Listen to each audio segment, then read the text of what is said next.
యాదాద్రి శ్రీ లక్ష్మీ నరసింహస్వామి వారి వార్షిక బ్రహ్మోత్సవాలు వైభవంగా జరుగుతున్నాయి. ఈ ఉత్సవాలలో భాగంగా 3వ రోజు స్వామివారు మత్స్యావతారంలో భక్తులకు దర్శనమిచ్చారు. ఆలయ పురోహితులు స్వామివారికి ప్రత్యేక పూజలు నిర్వహించి మత్స్యావతారంలో అలంకరించారు. తర్వాత స్వామివారిని ఆలయ తిరువీధుల్లో ఊరేగించారు.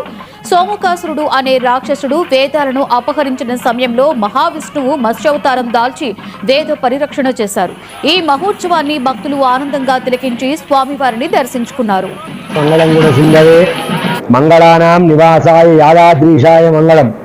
ప్రియ భగవద్ బంధువారా, శ్రీ లక్ష్మీనరసింహస్వామి వారి యొక్క దివ్యక్షేత్రం తెలంగాణ ప్రాంతంలోనే అత్యంత ప్రసిద్ధి చెందినటువంటి పంచనారసింహ స్వయం వ్యక్త క్షేత్రంలో అత్యంత వైభవపేతంగా కనురార బిందుగా వార్షిక బ్రహ్మోత్సవములు శ్రీ పాంచరాత్ర ఆగమ శాస్త్రానుసారంగా నవానిక దీక్ష చేత ఏకకుండాత్మక బ్రహ్మోత్సవములు నిర్వహించడం జరుగుతుంది. ఈరోజు స్వామివారి యొక్క సన్నిధిలో వేద పారాయణములు, అలాగే రామాయణ ఇతిహాస భారత భాగవత పురాణ మూలమంత్ర అనుష్ఠాన జపాలను ఋత్విక్ వరేణ్యుల చేత 108 మంది ఋత్విక్కుల చేత ఈ యొక్క కార్యక్రమాలను ప్రారంభించడం జరిగింది.